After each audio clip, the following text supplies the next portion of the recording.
ये छठी में एक गीत आप लोग को अच्छा लगे तो लाइक शेयर और सब्सक्राइब कीजिएगा। कार्तिक महीना शुक्ल तिथि ए दीपावली के बाद, ए दीपावली के बाद,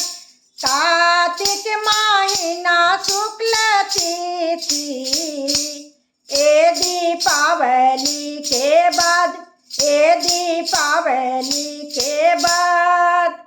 नैहर से अइहे मोर भैया, नैहर जाइबा जरूर, नैहर जाइबा जरूर, आमा करी है छठी के बरतिया,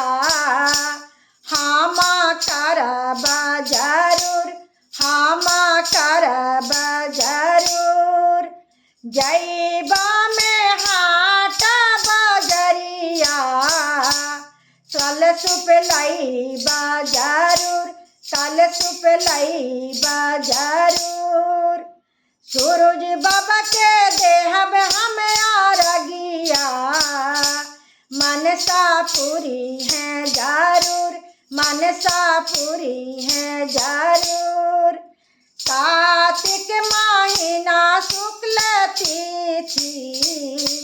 ए दीपावली के बाद, ए दीपावली के बाद, नैहरा से अइले मोर भतीजबा, नैहर जाइबा जरूर, नैहर जाइबा जरूर, भाभी करी है छठी के बरतिया, हामा करबा जरूर, छठा करबा जरूर, जइबा में हाट बजरिया,